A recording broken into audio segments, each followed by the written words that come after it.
Like, we are so blessed.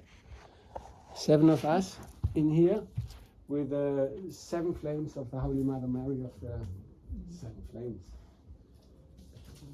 So basically, I've been telling you guys all about the principle of that, how the vibrations work and everything, and now I really, because essentially I was guided by Archangel Michael to set up a system to anchor the light of Christ into the planetary grid, creating a pacemaker, like where everybody, the whole world, can join in with all languages and everything, like all religions, everything.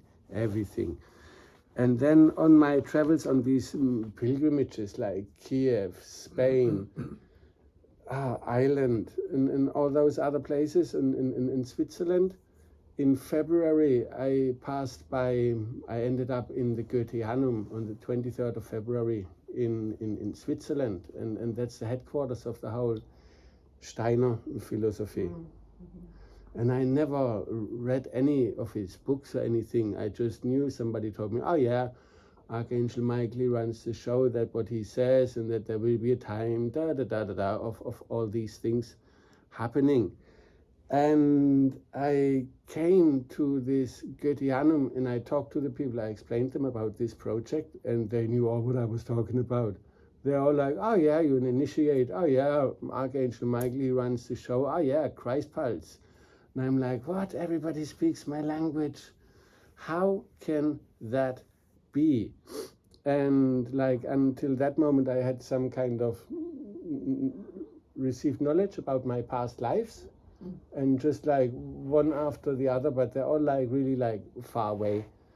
And then I was kind of like, whoa, what is this Rudolf Steiner anthroposophy and all of this? And then I connected with a Facebook group, and every day I read kind of like one of his kind of speeches that he gave, and every day with those speeches I'm like, whoa, I could put this video there, I could put that there, everything matched completely the life that I lived, from like when he talks about bodhisattvas and all these things. And it just like struck me how they kind of explain how I gained my knowledge, and then to realize like, oh, anthroposophy was only created so that when this knowledge of the initiate comes, so that it does not get overlooked. And then independent of that, so there's this comet, Pons Brooks. The comets, they carry information in their trails to activate our DNA. And that's in honeycomb shape.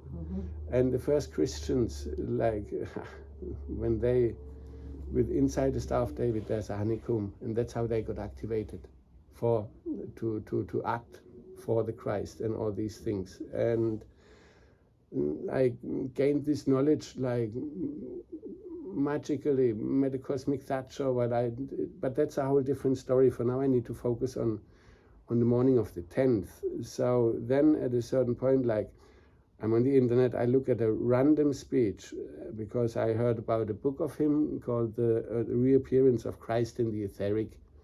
And I'm like, whoa, this kind of sounds really familiar. And then I look up a speech and the etheric vision of the future. And in this speech, he talks about basically, essentially, about this moment in time. And when I heard like Christ in the etheric, when I say like we anchor the light of Christ into the planetary grid, I was like, wow, this is so obvious. And then I looked at the date, and it was like given on the 10th of May 1910 in Hanover. And that was on the day 114 years ago. In Hanover, my mother, my grandmother, and her mother come from Hanover.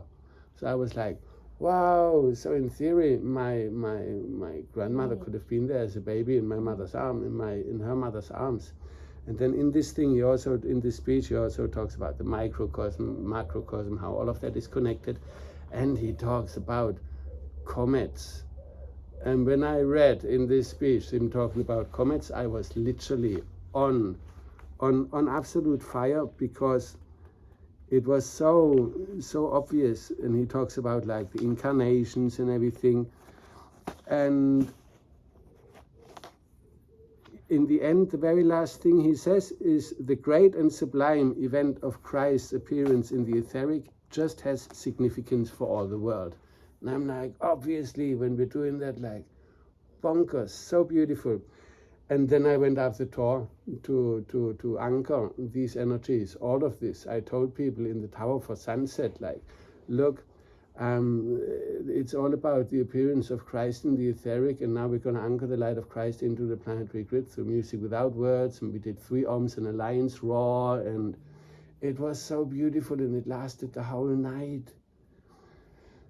And then we got that light show as a kind of the universe going like, look, this actually is Christ in the etheric. And after 2 sessions, a woman comes up to me and she goes like, because she heard me talking about Steiner and the reappearance of Christ in the etheric, and she's like, I think you might have been Steiner.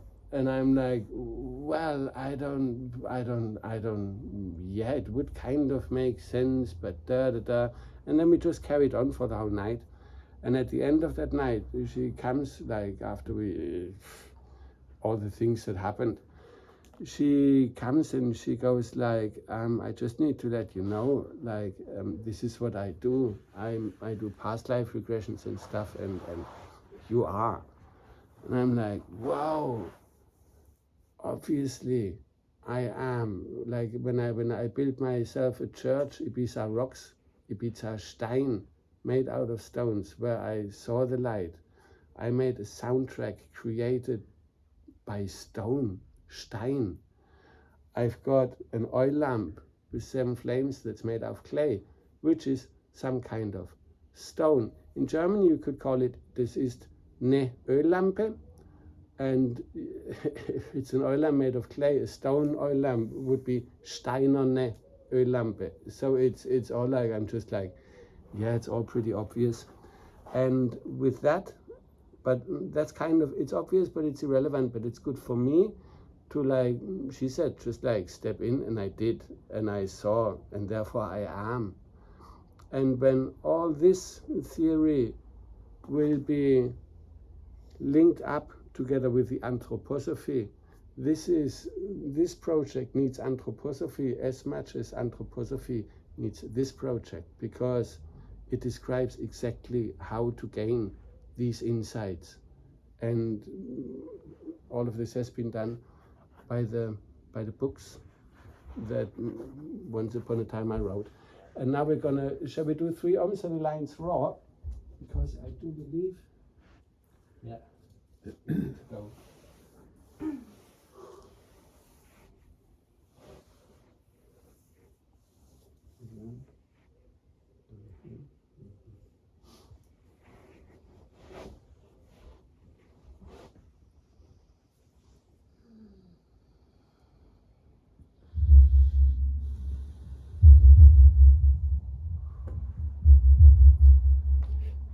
Thank you, thank you, thank you, thank you, Michael, thank you, Mary, thank you, Jesus. Thank God for bringing us here together. And now we do 3 ohms and a lion's roar, and then we feel the heart, and then we just like we're in the moment. Whatever we feel, we let out. We are so blessed. Thank you, thank you, thank you. Shall we hold hands while we do the 3 ohms and the lion's roar?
bringers of light, assume your position.